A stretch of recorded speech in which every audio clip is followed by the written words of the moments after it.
Bienvenue à tous et merci d'être au rendez-vous des informations Sud Télévision. Voici les sommaires. Maître Adrien Roumbédi, reconduit à la tête du PRD, c'est l'une des décisions du 4e congrès du Parti du Renouveau démocratique tenu ce week-end à Porto-Novo. Vous aurez les détails dans ce journal. Ma résilience, c'est le nom du nouveau livre qui enrichit la littérature béninoise. Œuvre de journaliste Tranquilin Akad Benontin, il a été lancé ce dimanche. Et puis nous irons à la découverte des routes touristiques du cannabis. Cela existe au Maroc et attire chaque année de milliers de visiteurs. Voilà pour le sommet.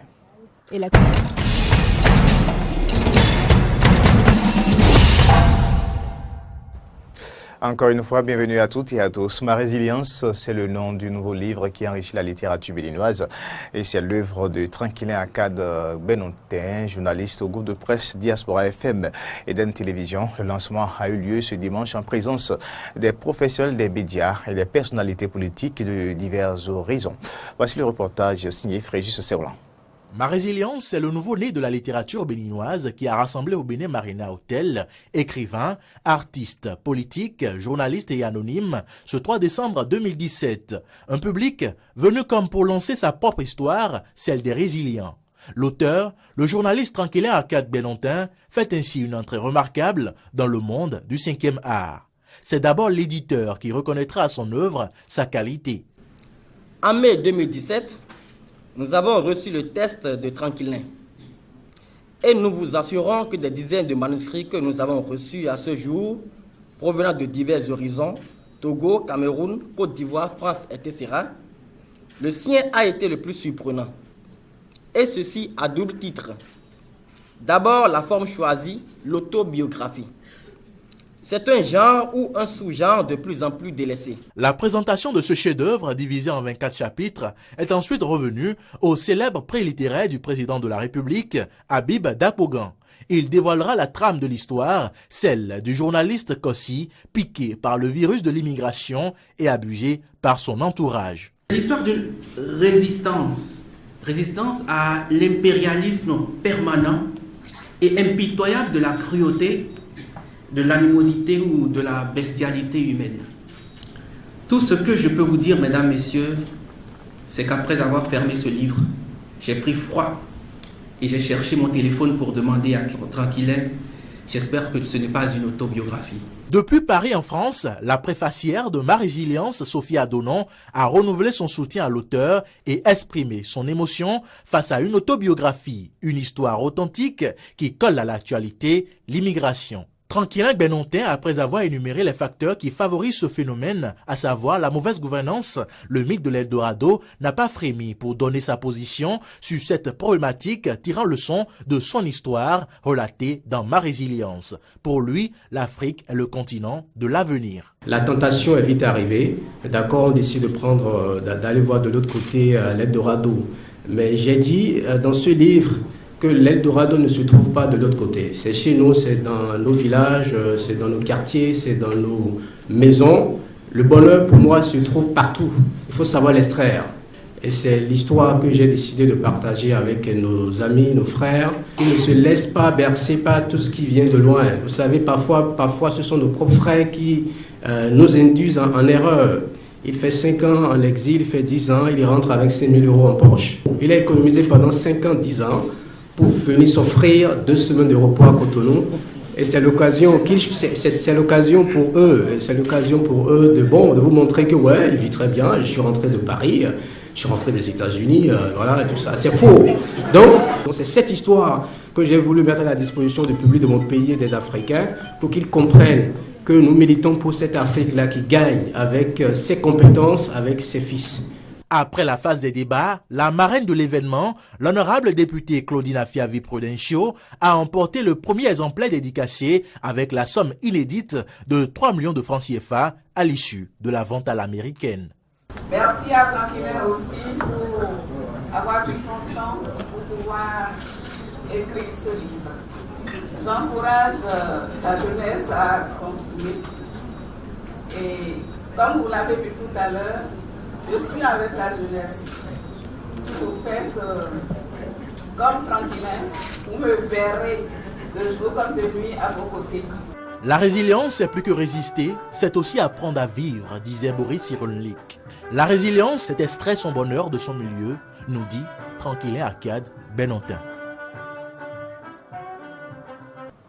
Autre actualité dans ce journal, le 4e congrès du Parti du Renouveau démocratique PRD s'est tenu ce week-end au stade Charles de Gaulle de Porto-Novo dans une grande ambiance aux couleurs de l'arc-en-ciel.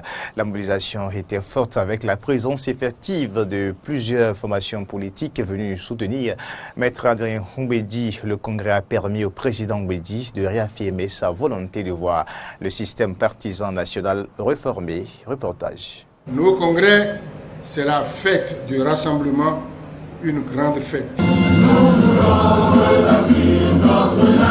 Et donc, la fête du Parti du Renouveau démocratique à travers l'organisation de ce 4e congrès ordinaire aura été une réussite avec la mobilisation des militants et sympathisants venus de l'ensemble du territoire national. C'est le président du comité d'organisation qui, d'entrée à l'ouverture, a salué tous les militants et les personnalités politiques qui ont massivement répondu à l'appel de Maître Adrien Humbedi. Place a été ensuite faite aux leaders des formations politiques d'adresser au PRD leur message de soutien.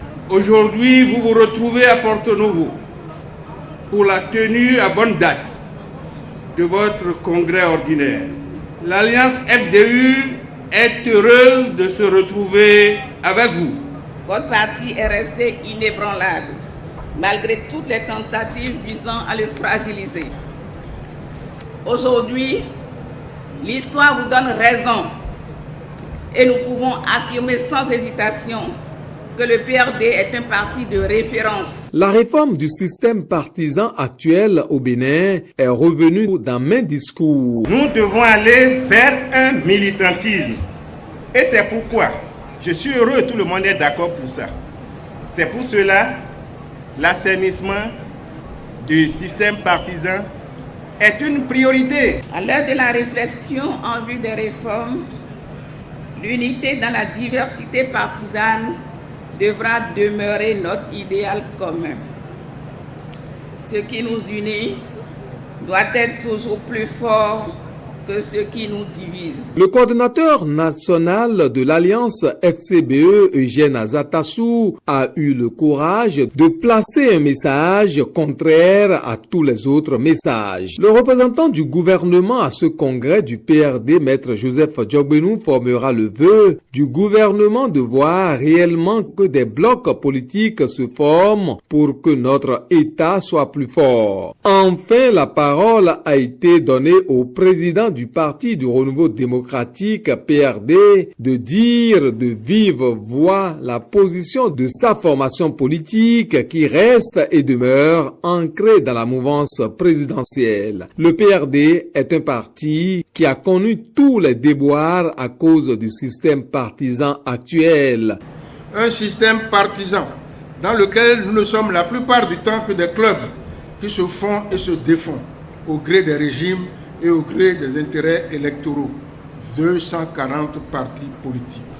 Un système partisan où le retournement de veste et la transhumance ont rang et prérogatives de sports nationaux. Beaucoup d'entre nous se demandent comment bâtir des unions stables, des unions capables de remodeler durablement le paysage politique du Bénin. L'inéquation entre les valeurs que nous prenons et les pratiques qui ont cours dans le pays, pratiques qui nous condamnaient à être d'éternels opposants, nous avons décidé à Ifanyi, le 22 février 2014, que quels que puissent être les résultats de l'élection présidentielle à venir, le PRD cessera d'être un parti d'opposition et soutiendra résolument le nouveau pouvoir. Et au président Maître Adrien Humbedi de préciser à propos de sa succession. Oui, le Haut Conseil des sages de notre parti assumera l'intérim à la tête du parti et organisera le congrès qui désignera notre futur président le jour où je m'en irai. Je n'ai pas d'héritier, je n'ai pas de successeur. Je veux seulement vous dire que vous êtes tous mes héritiers, vous êtes tous mes défunts. Il faut dire que d'importantes résolutions ont été prises au terme de ce 4e congrès du Parti du Renouveau démocratique et un haut conseil des sages du PRD a été constitué avec des membres bien dévoilés aux congressistes. Et maintenant, loin de l'actualité politique, après la célébration de la fête du Christ roi qui met un thème à une année liturgique dans l'église catholique romaine, démarre juste après le temps de l'Avent. Pendant 3 dimanches au moins, les chrétiens catholiques se préparent spirituellement à célébrer la nativité que comprend du temps de l'Avent dans la liturgie chrétienne. Samson Roquet s'est rapproché d'un prêtre catholique qui nous en parle. Le temps de l'Avent est un temps prévu par l'Église, proposé pour les fidèles pour se préparer à vivre l'événement de la nativité. Donc ce temps-là également ouvre l'année liturgique. Donc dans l'année liturgique, nous avons les temps forts, en même temps les temps qui préparent. Donc nous avons l'Avent qui vient avant, donc le temps de Noël. Ensuite, nous avons le temps de Carême, ensuite le temps de Pâques. Et l'année continue son cours ponctué par le temps ordinaire. Donc voilà un peu. Donc le temps de l'Avent est un temps fort où le chrétien se prépare et en même temps vit dans l'attente. Donc quelque chose veut arriver, quelque chose veut se passer, un avènement qui est en même temps un événement. Donc la nativité. Donc le chrétien, le croyant, le fidèle catholique se prépare sérieusement, spirituellement, refait sa vie pour pouvoir bénéficier des grâces de la nativité. Ce temps nous prépare non seulement à vivre ce qui s'était déjà passé, donc la venue du Christ qui a eu lieu dans le temps et dans l'histoire, l'incarnation. Donc on revit cet événement-là. En même temps, c'est le présent. Le Christ vient et s'offre à chaque homme aujourd'hui. En même temps, le troisième sens, c'est que le chrétien, en vivant le temps de l'Avent, prépare la venue définitive, la venue glorieuse, le retour glorieux du Christ. Donc, c'est ces 3 événements-là qui sont condensés de façon spirituelle. Ce sera l'apothéose dans la nuit de Noël, voilà, où on vit comme si ça se passait maintenant, cette venue-là. Voilà. Nous sommes invités à, je dirais, reconsidérer notre vie, notre marche avec le Seigneur. Ce serait dommage qu'après pareil temps qui doit nous amener normalement à rester dans la droite ligne. Saint Paul dit, mais je cours tout droit vers le but. Passer ce temps, on ne peut pas s'arrêter pour attendre encore que nos temps de l'Avent viennent pour reprendre sa vie authentiquement chrétienne, non, ou bien pour vivre de façon authentique sa foi, non. C'est une continuité, mais cette tension-là pour attirer avec acuité notre attention sur l'événement qui vient. À l'université d'Abomey-Calavi, ils sont au total 9 339 boursiers secourus qui bénéficieront de leur allocation par système bancaire mise en place par le gouvernement de Patrice Talon. La direction des bourses et secours universitaires l'a fait savoir ce vendredi avec l'affichage des listes transmises à la direction du budget du ministère de l'économie et des finances. Aristide Setini, Denis Maroya pour plus de précision. 9 339 étudiants boursiers et secourus des universités publiques du Bénin verront dans les tout prochains jours le virement de leurs allocations dans leurs comptes bancaires respectifs. Il s'agit des étudiants allocataires des universités d'Abomey-Calavi, de Parakou, de l'Université nationale d'agriculture de Porto Novo et de l'Université nationale des sciences technologiques, ingénierie et mathématiques d'Abomey. La liste d'allocataires transmise par la direction des bourses et secours universitaires au ministère de l'économie et des finances est définitivement affichée dans la soirée de ce vendredi 1er décembre 2017. Pour Moïse Agboudandé, directeur des bourses et secours universitaires, c'est une première dans la vie de son institution. 9 339, c'est du jamais vu dans l'histoire de la direction des bourses et secours universitaires et c'est pourquoi nous avons choisi avec les responsables d'étudiants, notamment les responsables de l'UNEB et ceux de la FNEB, de marquer l'événement. Satisfait du travail abattu par le directeur des bourses et secours universitaires et toute son équipe, les responsables étudiants de l'Union nationale des étudiants du Bénin UNEB et de la Fédération nationale des étudiants du Bénin FNEB invitent les autorités à divers niveaux à garder le cap pour une meilleure condition de vie des étudiants. Nous avons les idées, nous avons des propositions à faire à nos autorités à divers niveaux. Nous sommes les sachants de la maison. Nous savons de quoi nous avons besoin. Nous savons de quoi l'étudiant béninois a besoin pour survivre. Tout ce que vous voyez aujourd'hui, c'est une innovation, comme vient de le dire monsieur le directeur de la DBSU. C'est un travail de dur labeur. Chose promis, chose due. Parce qu'il a promis avant mi-décembre qu'il y aura affichage de près de 10 000. Non. Et aujourd'hui, nous sommes au 1er décembre. Nous avons constaté, nous sommes en train de constater qu'il y a déjà eu affichage. Mais, on dit, tant qu'il y a fait, rien n'est fait. Ça dit, il ne suffit pas d'afficher. Mais le paiement, c'est ça le plus important. Le directeur des bourses et secours universitaires revient ici sur les différentes phases pour l'octroi des allocations universitaires. La phase administrative est définitivement bouclée avec la transmission des États, des allocataires au ministère de l'économie et des finances, plus précisément à la direction générale du budget. Dès que les listes sont transmises, la phase financière est enclenchée. Elle passe par la direction générale du Trésor et de la comptabilité publique pour s'arrêter au niveau des banques qui procèdent au virement des allocations au profit des étudiants.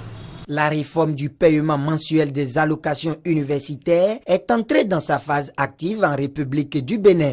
Il faut rappeler que cette mesure fait partie du paquet de réformes initié par le gouvernement en vue de créer des conditions d'études favorables aux étudiants. On reste à l'université d'Abomey-Calavi pour faire un constat déplorable et malsain. Les jardins de ce centre végètent dans une insalubrité très avancée. Ce sont des sachets plastiques et d'autres déchets solides qui décorent ce lieu de distraction. Le constat fait par Isid Seti et Denis Marouya. À l'origine, un lieu de repos et peut-être de révision. Le jardin U de l'université d'Abomey-Calavi ne présente aujourd'hui que le visage d'un dépotoir, sinon presque. En témoigne la présence sur ces lieux, les emballages plastiques, cartons de biscuits et autres déchets. Ce jardin n'est pas le seul à végéter dans un état d'abandon sur le premier campus du Bénin. Un tour dans ce jardin derrière l'amphithéâtre Khoudégbé permet de faire le même constat. Un jardin devenu un réservoir des ordures. Si certains étudiants arrivent à fréquenter ces lieux insalubres, d'autres ont simplement boycotté ces lieux. Non, ça ne ressemble pas à un jardin parce que c'est un endroit tellement malpropre que ça ne donne pas envie d'y rester. Moi particulièrement, me mettre ici pour étudier par exemple, bien m'asseoir simplement, j'y arrive pas. Je n'ai jamais pensé à ça parce que ça ne me plaît pas. L'endroit est un peu hostile, ça ne m'attire pas du tout selon moi. Vu l'état dans lequel le jardin se trouve, c'est un peu difficile parce qu'on ne se sent pas à l'aise vu qu'il n'est pas propre. Une situation d'insalubrité qui ne laisse pas indifférents les responsables des associations estudiantines. Force est de constater que nos autorités universitaires n'ont pas à cœur l'entretien de cet environnement. Or, pour bien assimiler le coût, il faut assainir son environnement, son milieu de vie. Et tout autant qu'elles sont, elles ont une ligne budgétaire pour l'assainissement du milieu, pour l'entretien de l'université en général, que ce soit les autorités rectorales, que ce soit le cours AC, elles ont tous une ligne budgétaire pour l'entretien. Mais force est de constater que cette ligne budgétaire n'est jamais exécutée pour l'assainissement. Si les responsables étudiants affirment ne pas avoir été accompagnés par les anciennes autorités rectorales, ils appellent la nouvelle équipe rectorale à prendre sa responsabilité. L'appel que j'ai lancé à notre nouveau recteur, notre excellent le recteur d'Aracruz, vraiment, déjà le 18, à sa prise de fonction, qui jette un regard d'homme, un regard patriote, un regard vraiment citoyen sur l'université, en particulier l'université d'Ahomey-Calavi.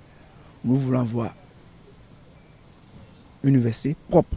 Que dire maintenant de la responsabilité de l'équipe rectorale de l'université d'Abomey-Calavi? Approché, sa cellule de communication nous a confié que le rectorat n'a pas en charge l'entretien des jardins universitaires. En attendant l'engagement des nouvelles autorités rectorales, les étudiants n'ont d'autre choix pour le moment que de côtoyer des espaces insalubres dans la plus grande université béninoise. Et puis on va passer maintenant à l'actualité sur le continent. On commence par le Nigeria.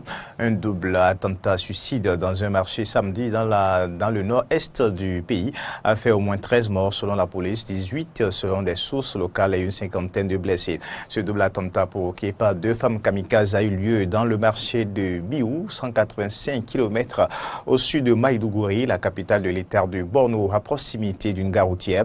Vers 11h30 ce samedi, période de grande affluence ces 8 dernières années, et la grande ville de Biou a été la cible de plusieurs attaques de la faction de Boko Haram dirigée par Bouakati Kao.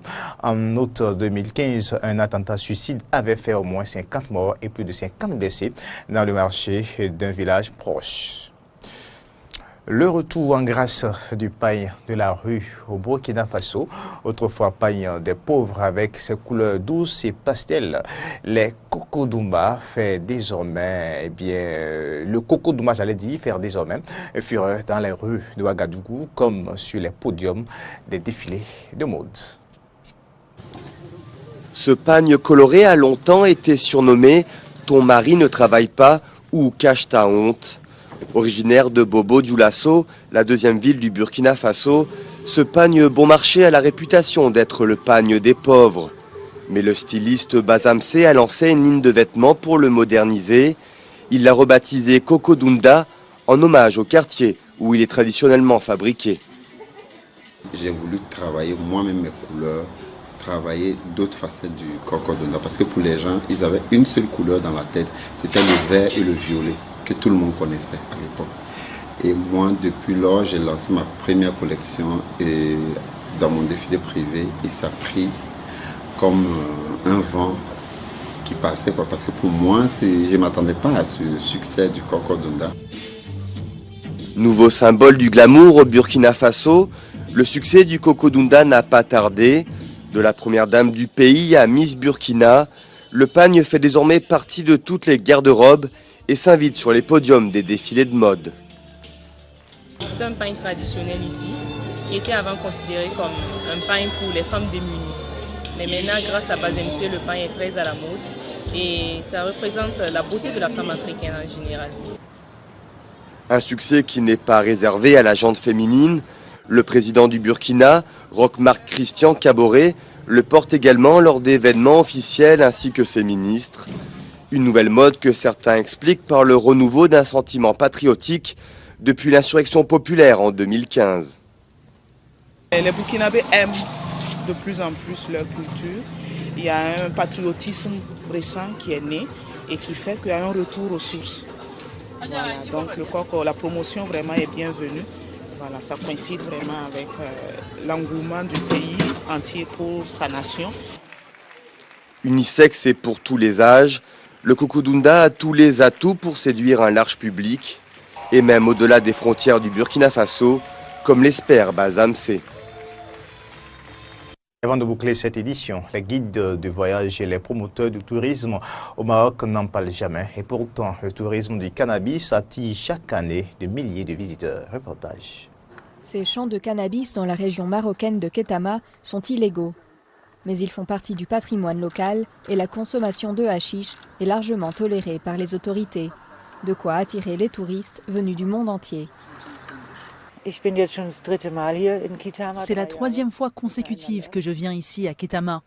Je discute avec les fermiers et les gens en général des propriétés médicinales du cannabis. Dans les années 1960 et 1970, Ketama était très prisé des hippies. Mais peu à peu, la destination a commencé à traîner une réputation de zone de non-droit. Alors les visiteurs se sont tournés vers d'autres régions du pays. La majeure partie des touristes qui viennent ici, c'est toujours le sud. Le sud, parfois du côté de Chefchaouen, par exemple, Moyen Atlas. Mais ici, c'est très rare. À une centaine de kilomètres, la ville de Chefchaouen est une destination touristique phare, tant pour sa beauté que pour ses plantations. Mais ici aussi, les temps sont durs depuis que d'autres régions ont flairé le filon. Avant, la région était très dynamique au niveau touristique et économique. Les étrangers, tout comme les Marocains, venaient acheter ce produit. Mais nous avons connu une récession car d'autres régions ont commencé à cultiver le cannabis. Chefchaouen table maintenant sur un tourisme plus traditionnel, attiré plus par le bleu de ses ruelles que par les champs verdoyants qui l'entourent. La route du cannabis donc au Maroc, c'est sur ces images que nous allons boucler cette édition. Merci à tous, au revoir.